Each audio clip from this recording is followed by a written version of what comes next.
Hi guys, இன்னைக்கு என்ன video பார்க்க போறோம் அப்படின்னு பார்த்தீங்கன்னா, சிக்ஸ்த்து ஃபர்ஸ்ட் டேர்ம்ல இருக்கக்கூடிய பாலிட்டியில ஃபர்ஸ்ட் டேர்ம் பாலிட்டியில இருக்கக்கூடிய ரெண்டாவது லெசன், அதாவது சமத்துவம் பெறுதல் அப்படின்னு சொல்லக்கூடிய டாபிக் தான் நம்ம இன்னைக்கு பார்க்க போறோம். வாங்க ஸ்டார்ட் பண்ணுவோம். அடுத்து வந்து பார்த்தோம் அப்படின்னா, இங்க எக்ஸாம் பாயிண்ட் ஆஃப் வியூல மட்டும் நம்ம நோட் பண்ணா போதும், சரியா? ஸோ முதல்ல பாருங்க, அதாவது முன்முடிவு அப்படின்னு சொல்றாங்க. முன்முடிவு அப்படின்னா அது பாரபட்சம் அப்படின்னு சொல்றாங்க, ஓகேவா? இப்போ பாரபட்சம் அப்படின்றது மற்றவர்களை பற்றி எதிர்மறையான அப்படின்னா அது தாழ்வான முறையில் கருதுவதாகும் அப்படின்னு சொல்றது, சரியா? இப்ப எக்ஸாம்பிள் வந்து பார்த்தோம் அப்படின்னா, பெண்களுக்கு வந்து பைக் ஓட்ட தெரியாது அப்படின்னு சொல்றது என்னது? பாரபட்சம். மற்றவர்களை பற்றி எதிர்மறையான இல்லைன்னா அது தாழ்வான முறையில கருதுறது. எக்ஸாம்பிள் வந்து கிராமப்புற மக்களை விட நகர்ப்புற மக்களின் மனப்பான்மை நடத்தையானது நாகரிகமானது அப்படின்னு நம்ம சொல்றது என்னது? பாரபட்சமும். இதா மற்றவர்களை பத்தி என்னது? தப்பான கருத்தை நம்ம வந்து சொல்லக்கூடாது, அதான் சொல்றாங்க, ஓகேவா? அடுத்து பாத்தீங்கன்னா, அதான் இங்க கொடுத்துருப்பாங்க. பாரபட்சம் அப்படின்னா என்னது? முன்முடிவு. முன் பிளஸ் முடிவுனா அது பாரபட்சம், ஓகேவா? பாரபட்சம் அப்படின்ற வார்த்தை என்னது? முன்முடிவு தான் குறிக்கிறது, முன்னாடியே முடிவு போடுறது அவங்கள பத்தி, சரியா? அதான் சொல்றாங்க. அடுத்து பாத்தீங்கன்னா, மாறா கருத்து. மாறா கருத்துனா என்னன்னு பாத்தீங்கன்னா, அந்த முன்முடிவு வந்து வலுவாக இருக்கும்போது மாறா கருத்து அப்படின்னு உருவாகுது. மாறா கருத்துனா என்ன? முன்முடிவு வலுவாக இருக்கும்போது மாறா கருத்து வந்து உருவாகுது சொல்றாங்க. இந்த மாறா கருத்துக்கு இன்னொரு பேர் என்ன அப்படின்னா தவறான கண்ணோட்டம் அப்படின்னு சொல்லலாம். மாறா கருத்து அப்படின்றது தவறான கண்ணோட்டம், அப்படின்னா ஏதோ ஒன்றை பற்றிய தவறான கருத்து. ஏதோ ஒன்றை பத்தி என்னது? தவறான கருத்து. இப்ப வந்து பெண்கள் வந்து விளையாட்டுக்கு வந்து உகந்தது அல்லது அப்படின்னு சொல்றது என்னதுன்னா முன்முடிவு, ஓகேவா? அடுத்து வந்து பார்த்தோம் அப்படின்னா, எக்ஸாம்பிள் வந்து பார்த்தோம் அப்படின்னா, ரகுவின் கண்ணில் வந்து மின்பந்து தாக்கியதால் அவன் அழத் தொடங்கினான். உடனே அவனை பார்த்து எல்லாமே என்ன பண்ணுவாங்க? சிரிக்க தொடங்குவாங்க. ஆனா ரகுவோட கண்ணில் மின்பந்து தாக்கிய போதே அவனது நண்பன் மணிக்கு உண்மையிலே வருத்தமா இருந்தது. ஆனால் அவனும் மற்றவர்கள் இணைந்து சிரிக்கத்தான் செய்தான். அப்ப மேற்கூறிய கூட்டுல இருந்து என்ன என்ன தெரிஞ்சுக்கிறோம்? பெண்கள் அழுவார்கள் அப்படின்றது என்னது? பெண்கள் அழுவார்கள் மற்றும் ஆண்கள் அழக்கூடாது அப்படின்னா என்னது? இந்த பொதுவான கருத்து, ரைட்டா? ஆனா ரகு வந்து வழியால் அழுத போது மத்தவங்க எல்லாம் பார்த்து என்ன சிரிச்சிருக்காங்க. சோ இதுதான் வந்து பாத்தீங்க அப்படின்னா மாறா கருத்துள்ள என்னமோ அப்படின்னு சொல்றாங்க. சோ இதான் வந்து மாறா கருத்து. ஷார்ட்டா சொல்லணும்னா பாத்தீங்கன்னா, திரைப்படம், விளம்பரங்கள், தொலைக்காட்சி இதுலலாம் வந்து பார்த்தோம் அப்படின்னா என்ன பண்ணுவாங்க? சலவை கட்டி, சலவை இயந்திரம், பாத்திரம் கழுவுறது, இதுலலாம் இந்த விளம்பரங்கள்லாம் என்ன பண்ணுவாங்க? பெண்களை தான் முன்னிறுத்துவாங்க. இருசக்கர வாகனம் போன்ற விளம்பரத்துல ஆண்களை தான் முன்னிறுத்துவாங்க. ஸோ இதான் அப்படின்னா பாலியல் அடிப்படையில மாறா கருத்து அப்படின்னு சொல்றாங்க, புரியுதா? ஸோ இதை நோட் பண்ணிக்கணும். அடுத்து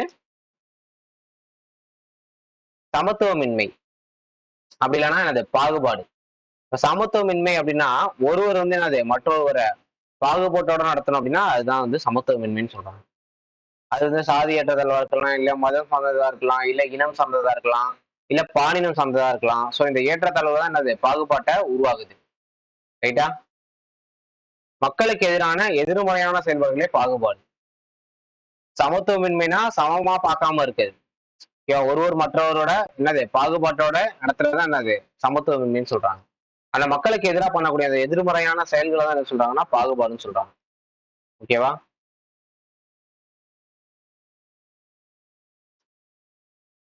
அடுத்து இந்த பாக்ஸ் ரொம்ப ரொம்ப இம்பார்ட்டன்ட். இனவெறிக்கு முடிவு. தென்னாப்பிரிக்காவோட முன்னாள் அதிபர் யார் அப்படின்னா நெல்சன் மண்டேலா. முதல் கருப்பின குடியரசுத் தலைவர், இது நோட் பண்ணிக்கணும். முதல் கருப்பின குடியரசுத் தலைவர் யாரு? தென்னாப்பிரிக்காவோட நெல்சன் மண்டேலா. 27 ஆண்டுகள் சிறை வாழ்க்கைக்கு பிறகு எவனே 27 வருஷம் ஜெயில இருந்திருக்காங்க. ஸோ 27 வருஷம் ஜெயிலுக்கு அப்புறம் 1990ஆம் ஆண்டே விடுதலை ஆயிருக்காங்க. இவர் தென்னாப்பிரிக்கால இருந்த இனவெறிக்கு முடிவு கட்டினார். ஸோ அதுதான் ரொம்ப ரொம்ப இம்பார்ட்டன்டான பாயிண்ட். அடுத்து எந்த ஒரு குடிமகனுக்கும் எதிராக மதம், இனம், சாதி, பாலினம், பிறப்பிடம் இந்த அடிப்படையில் பாகுபாடு காட்டக்கூடாது அப்படின்னு நம்ம அரசியலமைப்பு சட்டப்பிரிவு ஆர்டிகல் 15 சொல்றாங்க. ஸோ இதை நோட் பண்ணிக்கணும். ஆர்டிகல் 15 என்ன அப்படின்னா பாகுபாடு காட்டக்கூடாது, சரியா? ஸோ அதை நோட் பண்ணிக்க. அடுத்து சாதி பாகுபாடு. சாதி வந்து பாத்தீங்க அப்படின்னா வேதகால ஆரிய சமுதாயத்தில் நிலவிய வர்ண அமைப்பிலிருந்து சாதி படிநிலை அப்படின்றது உருவானுச்சு. வேத காலத்துல இருந்து தான் என்னது சாதி அப்படின்றதே உருவானுச்சு. அதான் இங்க சொல்றாங்க. ஓகேவா? அடுத்து தொடக்கத்துல வர்ண அமைப்பும் தொழில் அடிப்படையில் நெகிழ்வான சமூக பிரிவினையே கொண்டிருந்தது. ஆனா பின்வேத காலத்துல பிற்கால வேத சமுதாயத்துல தான் என்னது சாதி அப்படின்றதே உருவானுச்சு. பிறப்பு அடிப்படையில் உருவானதே என்னது பின்வேத காலத்துல. இந்தியாவில் சாதி ஒடுக்குமுறைக்கு எதிராக பலரும் போராடி வர்றாங்க. அந்த மாதிரி ஒருத்தர் தான் யாருன்னா டாக்டர் அம்பேத்கர். இவரை பத்தி பார்க்கணும் நம்ம. இங்க பாக்ஸ்ல கொடுத்துருப்பாங்க, அதை பார்த்துக்குவோம். Doctor B.R. அம்பேத்கர். இவருக்கு என்ன பேர் அப்படின்னு பார்த்தீங்கன்னா பாபா சாஹேப் அப்படின்னு சொல்லுவாங்க. பாபா சாஹேப். இவர் வந்து ஒரு இந்திய சட்ட நிபுணர், அது இல்லாம பொருளாதார நிபுணர், அரசியல்வாதி, சமூக சீர்திருத்தவாதி. ஸோ நிறைய கலைகளை தெரிஞ்சு வச்சிருக்காரு. சட்ட நிபுணராக இருக்காரு, பொருளாதார நிபுணர் பிளஸ் அரசியல்வாதி, சமூக சீர்திருத்தவாதி. சரியா? இவர் வந்து 1915 இங்க எழுதின தனியா 1915 MA பட்டத்தை பெறாரு. 1915 MA. அப்புறம் 1927 கொலம்பியா பல்கலைக்கழகத்துல PhD. ஓகேவா? PhD பட்டத்தை பெறாரு. அடுத்து லண்டனில் பொருளாதார பள்ளியில் DSc. அதுக்கு முன்னாடி என்ன நோட் பண்ணா இதெல்லாம் மேக்ஸிமம் வந்து பார்த்தோம்னா இந்த ஒரு படிச்ச படிப்பெல்லாம் வந்து மேக்ஸிமம் நமக்கு எக்ஸாம்ல வந்து கேட்கறது வந்து கொஞ்சம் கஷ்டம் தான். ஸோ முக்கியமானதை மட்டும் நான் நோட் பண்ணேன். இதை கூட நீங்க ஸ்கிப் பண்ணிடலாம். அதுல MA அது மட்டும் வேணா நான் வச்சுக்கீங்க. கொலம்பியா பல்கலைக்கழகத்துல PhD படிச்சிருக்காரு. லண்டன்ல வந்து பொருளாதார பள்ளியில DSc படிச்சிருக்காரு. ஸோ அதை மட்டும் வேணா நோட் பண்ணீங்க. இந்திய அரசியலமைப்பு நிர்ணய சபையின் வரைவு குழுவினோட தலைவர். இது ரொம்ப ரொம்ப இம்பார்ட்டன்ட். வரைவு குழுவோட தலைவர் யார் அப்படின்னு பார்த்தீங்கன்னா அம்பேத்கர் தான். அதனாலதான் இந்திய அரசியலமைப்பின் தந்தையாக கருதப்படுகிறார். இது ரொம்ப ரொம்ப இம்பார்ட்டன்டான பாயிண்ட்பா. இந்த பாயிண்ட் நோட் பண்ணீங்க. சுதந்திர இந்தியாவின் முதல் சட்ட அமைச்சரும் இவர் தான். ஸோ இதுவும் நோட் பண்ணீங்க. இவருக்கு 1990 பாரத ரத்னா கொடுத்தாங்க. ஸோ இதையும் நோட் பண்ணீங்க. இந்த பாயிண்ட், இந்த பாயிண்ட், இந்த பாயிண்ட், 3 பாயிண்ட் எக்ஸாம்ல கண்டிப்பா கேட்பாங்க. ஸோ இதை நோட் பண்ணீங்க. அப்புறம் இந்த பாயிண்ட், இவர் பாபா சாஹேப் என பிரபலமாக அழைக்கப்படுகிறார். ஸோ இதை மட்டும் நோட் பண்ணீங்க. வேற எதுவும் வேணாம்.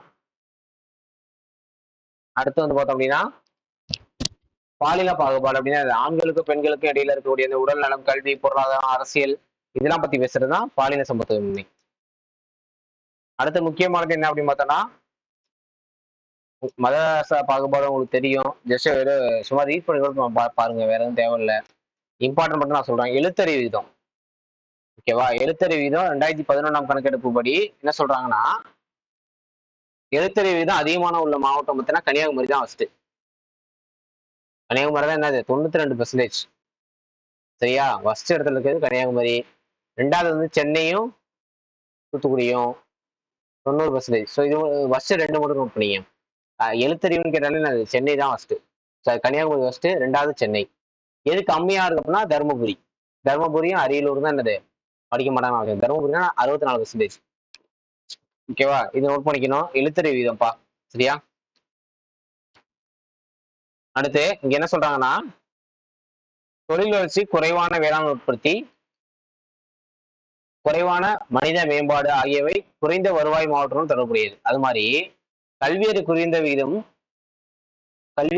விகிதம் உள்ள மாவட்டங்கள் குறைவான பாலின விகிதத்துடன் காணப்படுகின்றன சொல்றாங்க. ஓகேவா? ஸோ அதான் நம்ம இந்த பாக்ஸ்ல கொடுத்துருப்பாங்க. எழுத்தறிவு விகிதம் குறைவான மாவட்டங்கள் பாலின விகிதம் குறைவான மாவட்டங்களுடன் தொடர்புடையதுன்னு சொல்றாங்க. அப்போ எழுத்தறிவு விகிதம் அதிகமானதா கன்னியாகுமரி, கம்மினா தருமபுரி. சரியா? இப்போ பாருங்க, அதே மாதிரி பாலின விகிதம் அப்படின்னு பார்த்தீங்கன்னா 1000 ஆண்களுக்கு நிகரான பெண்களோட எண்ணிக்கை. இப்போ 1000 பேர் இருக்காங்கன்னா ஆண்கள், இதுல எவ்வளவு பெண்கள் இருக்காங்க அப்படின்றதுதான். இப்போ எக்ஸாம்பிள் தமிழ்நாட்டில் 995 பெண்கள் தான் இருக்காங்க. ஸோ அப்பயே தான் தமிழ்நாட்டோட பாலின விகிதம். ஓகேவா? ஸோ அந்த மாதிரி தான் எடுப்பாங்க. 1000 ஆண்கள் இருக்காங்கன்னா எவ்வளவு பெண்கள் இருக்காங்க அப்படின்னா பாலின விகிதம். பாலின விகிதம் தமிழ்நாட்டில் எங்க அதிகம் பார்த்தீங்கன்னா நீலகிரி தான் அதிகம், 1041. ரெண்டாவது தஞ்சாவூர் 1031. சரியா? பாலின விகிதம் அதிகமான மாவட்டம் நீலகிரி, அப்புறம் தஞ்சாவூர். எங்க கம்மி அப்படின்னா தருமபுரி தான். தருமபுரி தான் கம்மி, 946. அதுக்கப்புறம் பார்த்தீங்கன்னா சேலம், இங்கேயும் கம்மி, 954. சரியா?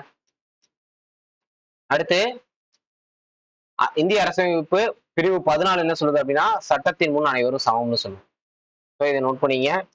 வேற என்ன இம்பார்ட்டன்ட் பார்த்தோம்னா சமத்துவம் அப்படின்னா என்னன்னு பார்த்தீங்கன்னா தீண்டாமையை ஒரு குற்றமாக பார்க்கறது. தீண்டாமையை குற்றமாக காண்பது அப்படின்றது என்னது சமத்துவம்னு சொல்றாங்க. ரைட்டா? அடுத்து முக்கியமானது பார்த்தீங்கன்னா ஆர்டிகல் 17 இந்தியாவில் தீண்டாமை ஒழிக்கப்பட்டது. ஆர்டிகல் 17 படி என்னது இந்தியாவில் தீண்டாமை ஒழிக்கப்பட்டது. ஸோ அதை நோட் பண்ணீங்க. அடுத்து இந்த பாக்ஸ் ரொம்ப ரொம்ப இம்பார்ட்டன்ட். இப்போ வந்து நம்ம அப்துல் கலாம் பத்தி பார்க்க போறோம். அப்துல் கலாம் பார்த்தீங்கன்னா 1931 இருந்து 2015 வரை இருந்தாங்க. சரியா? அப்துல் கலாம் பர்த்டே தெரிஞ்சு அப்படின்னா கமெண்ட்ல கமெண்ட் பண்ணுங்க. ஓகேவா? அப்துல் கலாம் பர்த்டே எந்த டேட்டு, அதை வந்து என்ன நாளா நம்ம மாணவர் நாளா செலிப்ரேட் பண்ணுவோம். சரியா? ஸோ அது என்ன டே அப்படின்றத நீங்க கமெண்ட்ல வந்து கமெண்ட் பண்ணுங்க. ஏபிஜே அப்துல் கலாம். சரியா? இவரோட பேர் வந்து பாத்தீங்கன்னா பகீர் ஜெயினுலாப்தீன் அப்துல் கலாம். இவர் எந்த இடம் அப்படின்னா ராமேஸ்வரத்துல தான் வாழ்ந்த ஒரு இஸ்லாமிய குடும்பத்தை சேர்ந்தவர். இந்தியாவோட 11வது குடியரசுத் தலைவர். இயர் பார்த்தீங்கன்னா 2002 இருந்து 2007 வரை இருந்திருப்பாங்க. இந்தியாவோட 11வது குடியரசுத் தலைவர். அதுக்கப்புறம் பாத்தீங்கன்னா இவர் வந்து மக்களின் குடியரசுத் தலைவர்னு சொல்லுவாங்க. ஸோ அது இம்பார்ட்டன்ட். ராமநாதபுரத்துல என்ன ஸ்கூல் படிச்சிருப்பாரு. திருச்சி சென்ட் ஜோசப் காலேஜ்ல காலேஜ் படிச்சிருப்பாரு. அதுக்கப்புறம் பாத்தீங்கன்னா இவர் வந்து என்ன பண்ணுவாரு, நியூஸ் பேப்பர் எடுத்திருப்பாரு. தன்னோட குடும்பத்துக்காக என்ன பண்ணிருப்பாரு, நியூஸ் பேப்பர் வந்து எடுத்திருப்பாரு. இந்தியாவோட மிக உயர்ந்த விருது பாரத ரத்னா 1997 வாங்கியிருப்பாரு. 1997 பாரத ரத்னா. ஸோ அது இம்பார்ட்டன்ட். இவரோட நூல்களும் பாத்தீங்கன்னா இந்தியா 2020, அக்னி சிறகுகள், எழுச்சி தீபங்கள், தி luminous park, mission India. So இதெல்லாம் இவரோட இம்பார்ட்டன்டான நூல். இதை நோட் பண்ணிக்கணும். அவரோட சிறந்த பணியெல்லாம் அவர் என்ன சொல்லுவோம்னா இந்தியாவின் ஏவுகணை மனிதர்னு சொல்லுவோம். ஸோ அது ரொம்ப ரொம்ப இம்பார்ட்டன்ட். இந்தியாவோட ஏவுகணை மனிதர் யார் அப்படின்னா அப்துல் கலாம் தான். அதுக்கப்புறம் விஸ்வநாத் ஆனந்த். இவர் வந்து பார்த்தோம்னா ஒரு செஸ் பிளேயர். சென்னையில தான் பிறந்திருப்பாரு. ஸோ சென்னையில தான் பிறந்திருப்பாரு. செஸ் பிளேயர் இவரு. இந்தியாவோட முதல் கிராண்ட் மாஸ்டர் இவர் தான் 1988. இந்தியாவோட முதல் கிராண்ட் மாஸ்டர் இவர் தான். அடுத்து வந்து பார்த்தோம் அப்படின்னா இது வந்து 1988. ஓகேவா? அதுக்கப்புறம் விளையாட்டு வீரர்களுக்கு வழங்கப்படும் உயரிய விருது என்ன அப்படின்னா ராஜீவ் காந்தி கேல் ரத்னா அப்படின்னு சொல்லுவாங்க. ஓகேவா? இந்த விருதை முதல்ல வாங்கினது இவர் தான் 1991, 1992 ராஜீவ் காந்தி கேல் ரத்னா. இப்ப ஆனா ராஜீவ் காந்தி கேல் ரத்னான்னு சொல்றது இல்ல. இப்ப என்ன சொல்லுவாங்க அப்படின்னா தியான் சந்த் கேல் ரத்னா. ஓகேவா? தியான் சந்த் கேல் ரத்னா விளையாட்டு வீரர்களுக்கு கொடுக்கக்கூடிய ஒரு உயரிய விருது. சரியா? இங்க பாருங்க, விளையாட்டு வீரர்களுக்கு வழங்கப்படும் உயரிய விருது என்ன அப்படின்னா தியான் சந்த் கேல் ரத்னா. இந்த தியான் சந்த் யார் அப்படின்னா ஹாக்கி பிளேயர். சரியா? முன்னாள் ஹாக்கி பிளேயர். ஸோ அதை மட்டும் நம்ம நோட் பண்ணா போதும். அடுத்து வந்து பாத்தீங்க அப்படின்னா 2007 நாட்டின் 2வது உயரிய விருதான பத்ம விபூஷன் வாங்கியவர். பத்ம விபூஷன். இப்ப நாட்டோட முதல் உயர்ந்த விருதுனா பாரத ரத்னா தான். பாரத ரத்னா. 2வது வந்து பத்ம விபூஷன். 3வது பத்ம பூஷன். அப்புறம் பத்மஸ்ரீ. இந்த ஆர்டர் தான் கொடுப்பாங்க. ஃபர்ஸ்ட் உயர்ந்த விருது, 2வது, இது 3வது, இது 4வது. ஓகேவா? பாரத ரத்னா அப்துல் கலாமுக்கு 1997. பத்ம விபூஷன் வந்து 2007 விஸ்வநாத் ஆனந்துக்கு. இவர் வந்து முதல் கிராண்ட் மாஸ்டர்னா 1988. ஸோ இதை மட்டும் நோட் பண்ணீங்க. செல்வி சே இளவழகி. இவங்க என்ன என்ன விளையாட்டு அப்படின்னு பார்த்தீங்கன்னா இவர் வந்து கேரம். ஸோ இது நோட் பண்ணீங்க. அதான் கேட்பாங்க கொஸ்டினா. வேற எதுவும் இதுல வந்து வேணாம். ஓகேவா? அடுத்து வந்து மாரியப்பன் தங்கவேலு. இவங்க வந்து பார்த்தோம் அப்படின்னா உயரம் தாண்டுதல். சேலம் மாவட்டத்தை சேர்ந்தவங்க. இவங்க வந்து பார்த்தாப்புல பேரா ஒலிம்பிக் தான். ஏன்னா வலது காலில் வந்து நிரந்தர பாதிப்பு ஏற்பட்டிருக்கும். அதனால இவங்க என்னது பேரா ஒலிம்பிக்ல தான் பார்ட்டிசிபேட் பண்ணுவாங்க. ரியோ பேரா ஒலிம்பிக்ல T42ல கிட்டத்தட்ட 1.89 மீட்டர் தாண்டி இருப்பாங்க உயரம். 1.89 மீட்டர் தாண்டி தங்கப்பதக்கம் வென்றிருப்பாங்க. ஸோ அதனால இம்பார்ட்டன்ட். இவருங்க என்ன சொன்னாங்கன்றது இம்பார்ட்டன்ட். நான் பிற மாணவர்களை விட வேறுபாடு கொண்டவன் என்ன நினைத்ததில்லை. இது யார் சொன்னதுன்னு கேட்கலாம். யார் அப்படின்னா யாரு? மாரியப்பன் தங்கவேலு. ஸோ அதை நோட் பண்ணீங்க. அவ்வளவுதான். முன்முடிவு அப்படின்னா என்னது? பாரபட்சம்னு சொல்லலாம்.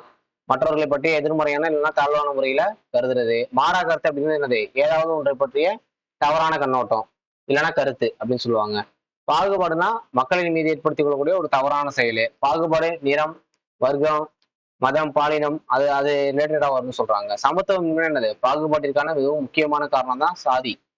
இது ரொம்ப ரொம்ப இம்பார்ட்டன்ட். சமத்துவமின்மை மற்றும் பாகுபாடுகள் முக்கியமான காரணமே இந்தியால சாதி தான். பாலின பாகுபாடு அப்படின்றது ஆண்களுக்கும் பெண்களுக்கும் இடையேயான சுகாதாரம், கல்வி, பொருளாதாரம், அரசியல் ஏற்றத்தாழ்வுகள் குறிக்கிறது. மத பாகுபாடு அப்படிங்கிறது மக்களோட நம்பிக்கையின் அடிப்படையில் ஒரு தனிநபரையோ அல்லது குழுவினரையோ சமத்துவமின்றி நடத்துவதாகும். ஸோ இதை நோட் பண்ணீங்க. அடுத்து வந்து பார்த்தோம் அப்படின்னா இங்க நான் சொன்னதுதான் சொல்லியிருப்பாங்க. முன்முடிவு பாரபட்சம்னா என்ன, மற்றவங்கள தாழ்வா கருதுறது, மாறா கருத்துனா என்ன, நிலையான வடிவத்தை ஏற்படுத்துறது, பாகுபாடுன்னு முன்னாடி பார்த்தாச்சு, சமத்துவமே நமக்கு தெரியும், அரசியல் சட்டம் அப்படின்றது நமக்கு தெரியும். சரியா? ஸோ இதை மட்டும் நோட் பண்ணீங்க. நெக்ஸ்ட் வீடியோ வந்து சந்திக்கலாம். தேங்க்யூ.